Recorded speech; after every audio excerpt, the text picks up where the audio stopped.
Hi, this is Tutor Nick P, and this is lesson 46. Today we're going to look at the difference between robot, android, and cyborg. Yeah, it has come up in class sometimes where students might ask, well, what's the difference between these three? All right, let's look right away at the first one, definition. Robot, a machine that is able to do work by itself, usually work that humans do. All right, that's the first part of the definition. A machine that has a human form and can do some things like a human. So there are different types of robots. All right, let's look at the next one because this is an important line. Robots don't have to be in the shape of a human, but androids must be. So you can have things that qualify as a robot that don't look human at all. Now you could have robots that do have a human form. You know, they could have a head and two arms and two legs, but yeah, they don't have to look human. Okay, so but an android does have to look human, and we'll get to Cyborg later. Cyborg definitely has to look human. So here's one clear difference right away. All right, so let's take a look at some of the examples. Bertha has a robot cleaner to vacuum her floors. Yeah, basically, we say a robotic vacuum cleaner. Yeah, that's a robot. Definitely does not look like a human at all. It's actually quite flat. So, yeah. Jerry has several robot toys. Now, these may be in the shape of humans. They may be in the shape of animals. We have a lot of, like, the robotic dog. Yeah, so, again, these would definitely qualify as robots. In Japan, several robots were sent in to deal with the Fukushima nuclear power disaster and were destroyed by radiation. Yeah, they didn't look human either. But they were doing jobs that humans do. So, again, those definitely qualify as robots, but they would not be androids or cyborgs. Okay, good. All right, let's look at it. Do you remember that robot from the old Lost in Space TV show? Yeah, there's a lot of really old sci-fi stuff where, you know, again, they have a human form, but they are definitely not qualified as to be, you know, and they don't look like humans at all, and they would not qualify today as what we call an android or a cyborg. Okay. Did you know that there is a sex bot industry? Okay, this is another thing. This really exists. They actually make robots that look like. I think right now it's mostly women. But you know, some guys could have this as kind of like their girlfriend, and maybe they will do something sexual with them. They're still in the robot category. I don't know in the future if they will be upgraded to be more. We're going to get to a point with androids. Obviously, I don't think these are not self-aware yet, so I would still say they're probably more in the robot category. But such a thing does exist today.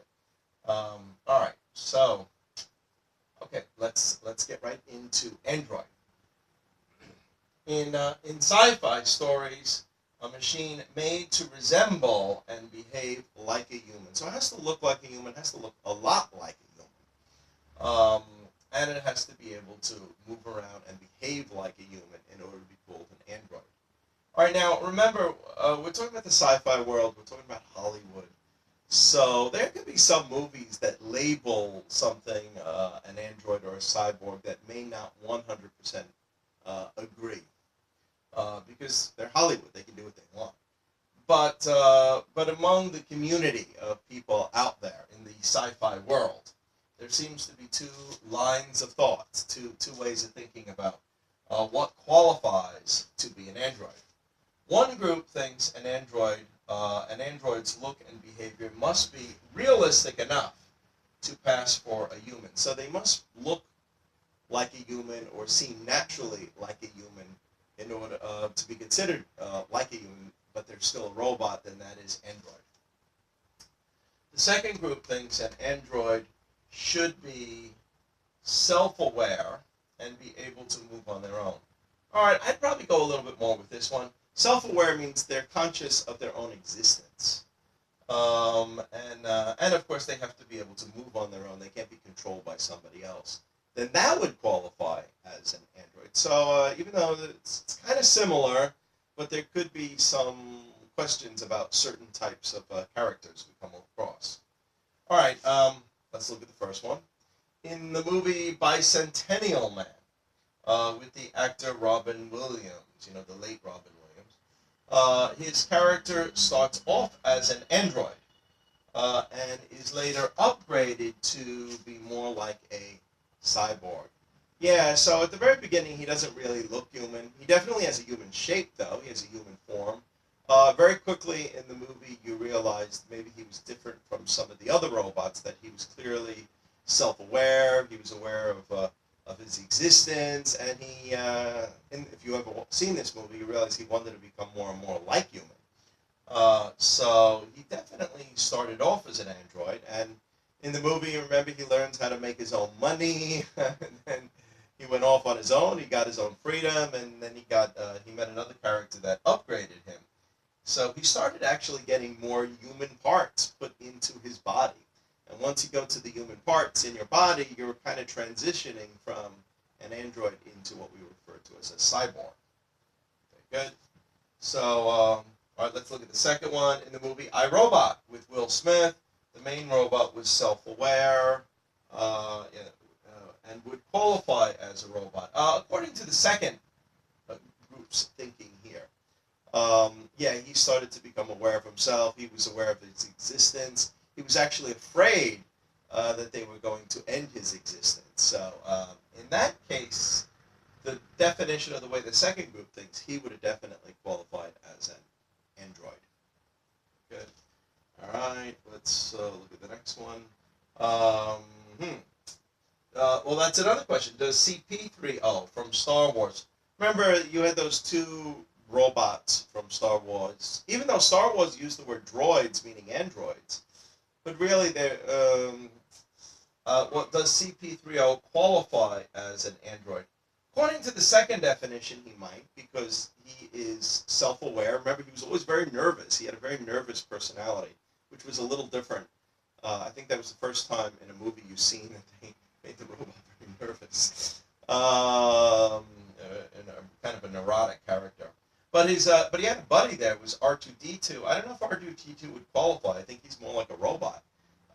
We don't really know. He made noise that CP3O seemed to understand, but it wasn't a human language. And, I don't know if he'd be self-aware or not. So that is kind of a question, I guess, if you got into the sci-fi world, if they were debating about these two. Okay, let's get into Cyborg. So Cyborg is a creature in sci-fi movies that is part human and part machine. Yeah, so Cyborg is starting to become more human. They're starting to have more human parts in them, and they will definitely look human. They will probably look just like humans. There's no question about it. In these, all right, so we do have a second meaning though of Cyborg. A person, meaning like a real person, whose powers are greatly improved by implanting computer or mechanical parts in their body. All right, now I don't know if we've seen as much of this yet. We might have a little bit of it in sci-fi movies.